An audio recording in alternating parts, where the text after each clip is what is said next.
안녕하십니까. 평신도 교회를 꿈꾸고 걸어가고 있는 항찬 성도입니다. 음, 여전히 지금 어느 한 곳에서는 평신도 교회와 같은 길을 걸어가는 분들이 계실 겁니다. 정말 그분들을 지지하고 그분들이 정말 주님 안에서 진리 안에서 힘있게 걸어가기를 바랍니다. 제가 알고 참석해 보지 못했지만 제가 알고 있는 종들의 모임이나 그리고 워치만니의 어떤 그런 계열을 따라가는 분들, 그리고 기존 교회와 비슷하지만 평신도들이 설교하고 평신도들에 의해서 움직여가는 그런 교회들이 있을 겁니다. 저는 평신도 교회의 중심을 모임이나 어떤 설교, 성경의 어떤 가르침을 주로 좀 두지 않았으면 좋겠습니다. 머리 대신 예수 그리스도와 함께 몸인 우리가 한 몸으로서의 어떤 그 기능을 담당하는 그런 교회가 되었으면 좋겠습니다. 저는 평신도 교회가 몸으로서 움직여지는 그런 교회이기를 원합니다. 그래서 철저하게 저는 은사 중심이었으면 좋겠습니다. 그리고 모든 사람이 그 은사를 따라서 교회를 움직여 갔으면 좋겠습니다. 같이 협력하고 같이 가는 그런 교회가 됐으면 좋겠어요. 어린 나이라고 무시하지 말고, 여자라고 무시하지 말고, 배우지 못한 사람이라고 무시하지 말고, 나이 든 사람이라고 무시하지 말고, 어떤 뭔가 고학력자, 그리고 어떤 성경에 능통한 자만이 어떤 중심이 되어서 가는 그런 교회가 아니라 철저하게 성령에 의해서 지배를 받는 그런 공동체가 됐으면 좋겠다. 그래서 은사 안에서 책임과 의무들을 다 하고 모두가 같은 마음, 모두가 같은 한 사역자인 것처럼 모두가 저는 목사였으면 좋겠다. 이런 생각들을 늘 가지고 있습니다. 저는 그런 교회로서의 평신도 교회를 응원하고 어느 한 곳에 여전히 지금도 그 길을 묵묵히 걸어가는 분들이 있다고 생각합니다. 정말 주님 안에서 그런 분들을 축복합니다. 그리고 우리가 정말 성경을 제대로 알고 진리 안에서 걸어가면 우리는 다 같은 길에 서 있고 만날 거라고 생각합니다. 여전히 기존 교회에서 머뭇거리거나 두려워하거나 그냥 그 속에 그냥 안정감을 가지고 걸어가는 분들에게 다시 한번 성령으로 도전합니다. 평신도 교회가 정말 성경이 말하는 그런 하나님 나라를 꿈꾸고 하나님 나라를 보여줄 수 있는 그런 교회다라고 저는 확신하고 또 그런 교회가 곳곳에서 서가기를 원하고 일어나기를 원하고 성령께서 주시는 마음을 따라서 움직여져가는 그런 분들이 일어나기를 원합니다. 여러분 성령의 귀를 기울이시고 성령께서 마음에 주시는 그 마음들을 정말 당당하게 두려워하지 마시고 따라가시기 바랍니다. 기존 교회 안에서 아무리 개혁을 추구하지만 그 교회가 평신도 교회가 아닌 이상에서는 여전히 목사 중심의 교회로 흘러간다면 그 안에서 하나님 나라를 보여주고 하나님 나라를 실현해낼 수는 없습니다. 뭔가 개혁을 추구하는 것처럼 아무리 이야기해도 그것은 될 수가 없습니다. 모든 사람이 성령 안에서 움직여지는 그런 교회가 정말 절실하게 필요한 시점이고 그런 분들이 정말 성령 안에서 많이 탄생되고 만들어져 가기를 간절히 원합니다. 요즘에 제가 참 예전에 가르치면서 청년들을 가르치면서 책을 많이 읽어라. 책이 답이다. 책에 진리가 있고 책에 길이 있고 책에 정답이 있다. 그리고 책이 미래다 라는 이야기들을 참 많이 했었습니다. 그런데 참 제가 또 이런 고된 노동의 일을 하다 보니까 참 그게 쉽지가 않아요. 책을 잘 손에 쥐지 못하고 물론 그것이 꼭 어떤 종교적인 서적이 아니라 참 그런 부분들이 많이 필요하다. 그래서 다시 한번 제 자신에게도 좀 도전을 하고 또 책을 읽어야 되겠다라는 생각들을 가지게 됩니다.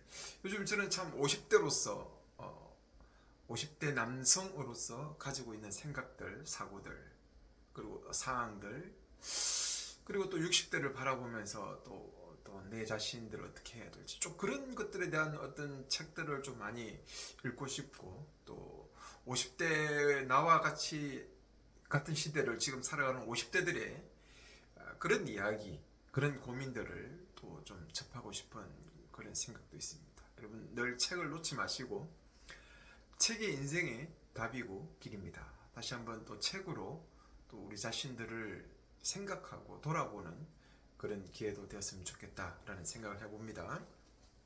오늘 사설이 좀 길었습니다. 근데 오늘 또 창세기 9장의 말씀을 좀 같이 나누었으면 좋겠어요. 창세기 9장은 노아와 언약을 맺는 장면입니다. 그러면서 창세기의 그 내용들을 되풀이해요. 또 번성하고 또 땅에 충만하기를 그렇게 또 원하시고, 또 땅을 정복해 가시기를 원하는 그런 창세기의 어떤 그런 흐름과 동일선상이 있습니다. 그리고 그것을 포함하면서 이제 동물도 생명을 취할 수 있는, 그러나 그것을 피채 먹지 말라. 피라는 것은 생명의 존엄성이죠. 그래서 철저하게 하나님 나라의 관심은 인간의 존중입니다. 인간 존중, 생명 존중이죠. 그러니까 인간 철저하게 어떤 뭐 학식이나 재능이나 어떤 경제적인 부분이나 이런 어떤 부분으로 사람을 편가르고 나누는 것은 옳지 않다라고 하는 거죠. 철저히 하나님 나라는 그 사람으로서 대우받는, 가진 자나 가지지 못한 자나, 배운 자나 배우지 못한 자나, 어린 아이나 여자나 모두가 하나님 안에서는 하나 될 수 있는 그런 거죠. 근데 참 사람이란 게 그렇지 않지 않습니까? 뭔가 자꾸 가진 것으로 뭔가를 드러내려고 하죠. 이 피채 먹지 말라는 이것이 여기까지 이 정도까지 바라보는 생각은 아니지만, 그런 여전히 그 안에 생명 존중, 하나님 나라의 언약 백성들에게는 생명 존중의 마음이 있어야 됩니다. 철저하게 사람 존중에 대한 마음, 배려, 이런 부분들이 언약 백성들에게는 여전히 흘러 넘쳐가야죠. 왜 그러냐면 하나님께서 그 하나님 나라를 만드시고 하나님 나라를 이끌어 가시는 하나님께서 그 생명 존중에 대한 것이 철저하기 때문에 그렇죠. 물론 신약에 와서는 완전하게 그런 게 드러났지만, 그 당시에도 이미 노아의 그 시대에도 하나님께서는 이 생명에 대한 부분들을 다루십니다. 그리고 그 율법의 모세 시대에 와서 율법에 와서는 그게 더 조목조목 드러나면서 어떤 사람의 생명에 대한 부분까지도 나아갑니다. 그래서 바다의 모든 물고기도 너에게 주고 살아있는 모든 것이 너의 양식이 되리니 모든 것은 내가 너에게 푸른 채소처럼 주었다라고 하죠. 다만 너희는 고기를 그 목숨 그 피와 같이 먹지 말라라고 그렇게 이야기합니다. 그러면서 6장에 갑자기 사람의 피 흘리는 사람에게 그 사람에게 목숨을 요구할 것이다 라고 하는 율법적인 어떤 그 모세 시대에나 나올 법한 내용들을 이야기하는 것이죠. 그래서 물론 이 대상자들이 이미 그 모세의 율법을 이미 알고 있는 자들입니다. 그래서 생명 존중에 대한 부분들을 다루시고, 그것이 하나님의 형상으로 사람을 지었기 때문이다 라고. 사람의 독특한 정체성이 정말 귀하기 때문에 그렇다라고 그렇게 이야기하십니다.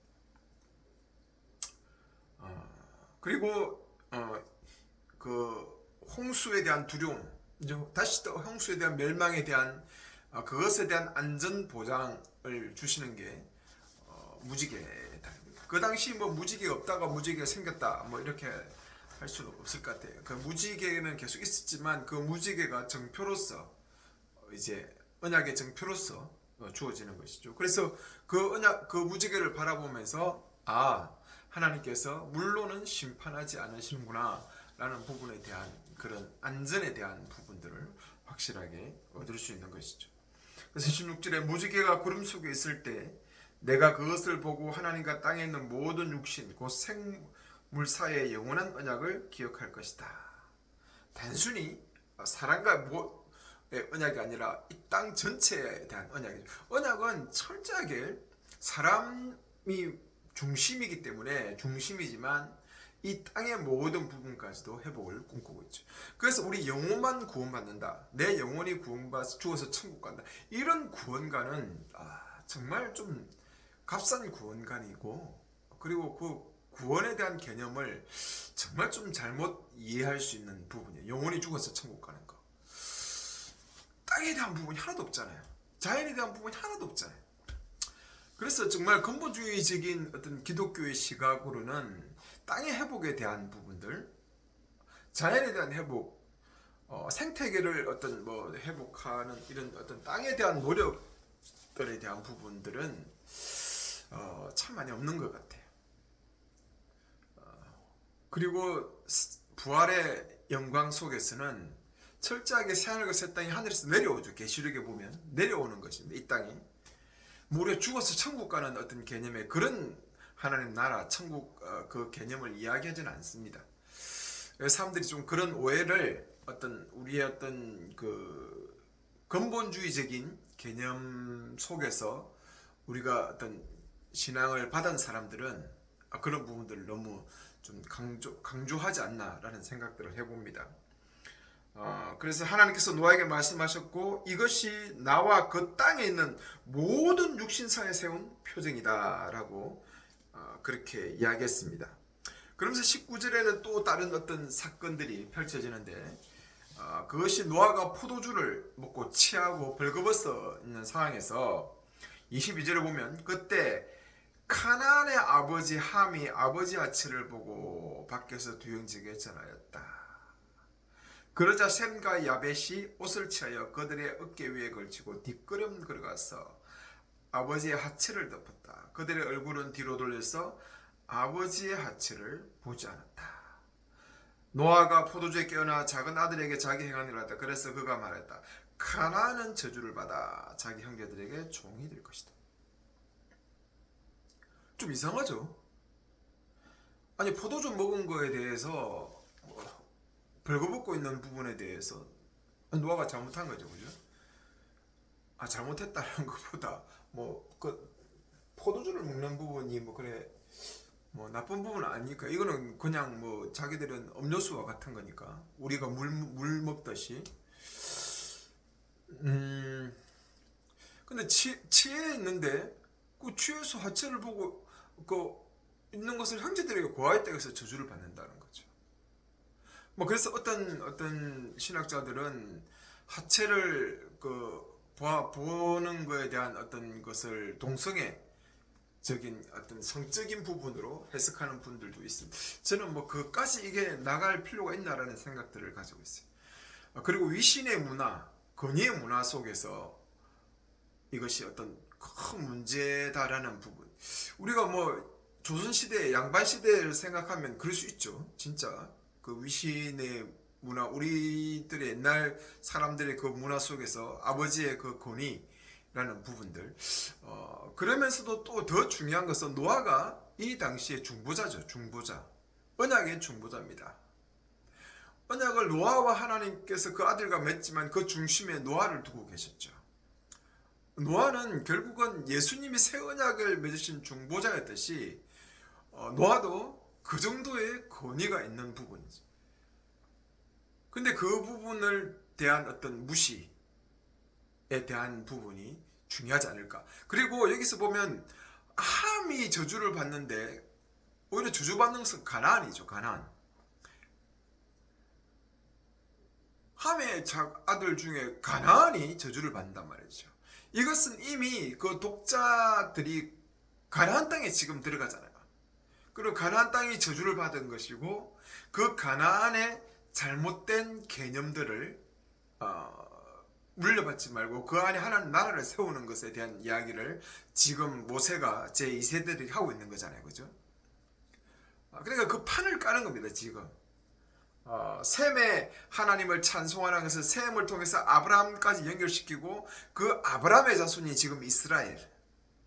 그리고 이스라엘이 지금 들어가야 될 가나안 땅이 어떤 땅인지, 저주받은 그 땅, 그리고 저주받은 사람들, 그리고 그 함이나 그 함의 자손들 중에 쭉 나중에 그 족보들 보면 니무롯, 특이한 사냥꾼이죠. 뭐 인간 킬러 같은 그런 어떤 전쟁광, 뭐 이렇게 볼 수, 특이한 사냥꾼이니까 인간 킬러, 뭐 하여튼 전쟁광, 뭐 이런 식으로 볼 수 있잖아요, 그죠?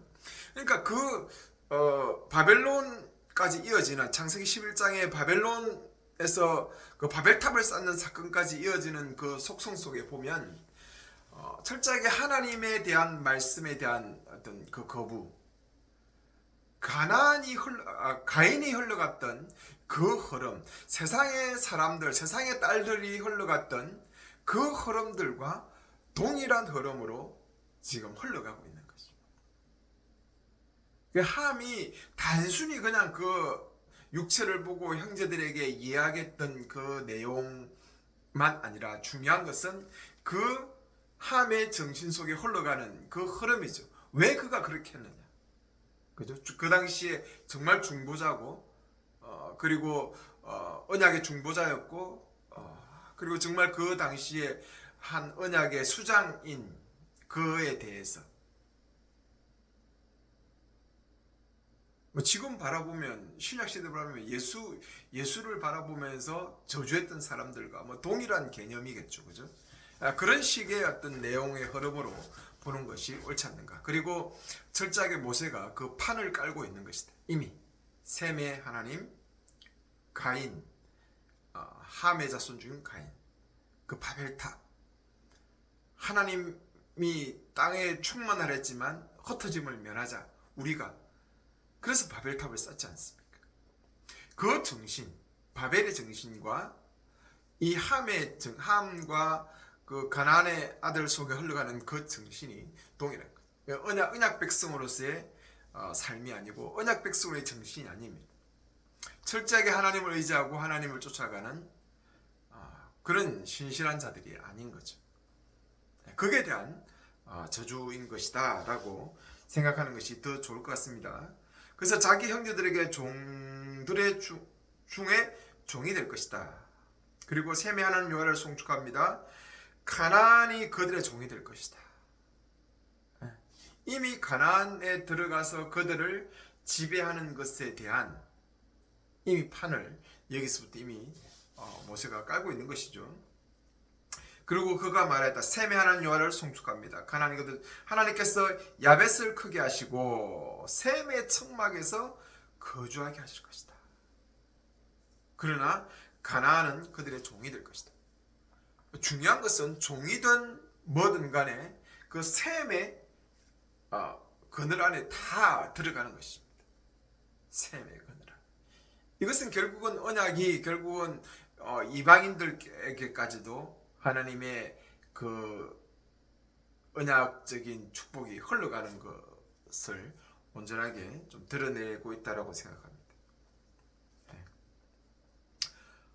그래서 중요한 것은 그 노아와 언약을 맺는데 그 땅에 대한 부분, 생명에 대한 부분, 그러면서 또 다른 한편에 그 셈의 하나님, 그 아브라함까지 이어지는 그 셈의 하나님, 그리고 함과 가나안의 그 연결되는 저주, 이 부분들 속에서 이미 그 2세대들에게 너희들이 가나안 땅이 왜 저주를 받고 가나안 땅이 왜 버림받았고 하나님으로부터, 그리고 너희들이 누군지 가서 어떻게 해야 되는지에 대한 부분들을 분명하게 선명하게 이미 여기서 좀 보여주고 있는 그런 부분이다. 그래서 창세기 1장부터 11장은 거의 뭐 아브라함이 나오기까지, 그리고 지금 그들 출애굽에서 가나안 땅에 들어가야 될 그 2세대들에게 이미 큰 판을 깔아주는 안에 그 내용들을 정리해주고 왜 지금 여기까지 왔는지를 설명해주는 부분 속에 있다라는 생각들을 좀 가지시는 것이 중요할 것 같습니다. 우리가 여전히 좀 붙잡아야 되는 것은 내가 언약 백성의 그 속성으로 살아가는 것이 얼마나 중요한지. 다 홍수로 멸망하고 나서 여전히 이제 하나님과 새로운 언약 속에 있음에도 불구하고 또 그 속에서 가인의 길을 가는 자들이 있다는 거죠. 여러분, 다 언약 백성이라고 이야기하고 언약 백성 속에서 걸어가는 사람이라고 이야기하지만 여전히 그 가인의 길에서 있고 가인의 길을 가는 사람들이 많다. 그것이 뭔가 대세인 것처럼 보이죠. 그러나 정말 언약 백성으로 걸어가는 그 길이 얼마나 중요한지 우리가 다시 한번 좀 생각하면서 정말 내가 평신도 교회의 어떤 그 하는 백성으로서 지금 제2세대 이스라엘이 판을 깔아서 보여주듯이 오늘도 우리가 여전히 우리에게도 이러한 부분들을 좀 보여주시고 있다. 하나님의 관심과 하나님의 그 방향은 철저하게 언약 백성이며 언약 백성을 통해서 하나님 나라를 완성하려고 하는 그 길 속에서 있고 그 길 속에 오늘 걸어가고 있고 그것이 평신도 교회를 꿈꾸고 만들어야 가야 될 이유다라는 사실들을 좀 다시 한번 말씀드리고 싶습니다. 그리고 뭐 이거 생가함과 야벳을 어떤 그 항인종, 백인, 노인, 흑인 뭐 이런 식으로 보려고 하는데 그것은 정말 잘못된 생각입니다. 그렇게 보시면 안 되고요. 이것은 그 백인들의 중심, 백인 우월주의자들에 대한 성경 해석이죠. 그래서 흑인들을 탄압하기 위한 그런 어떤 성경 해석으로서 좀 나타나는 그런 경우인 겁니다. 그래서 그런 부분들은 옳지 않습니다. 여기서 항인, 백인, 흑인이 나눠지는 것은 아니기 때문에 그 부분은 뭐 그냥 참고로 한번 잠시 그리 이야기하고 지나가도록 하겠습니다. 네, 감사합니다.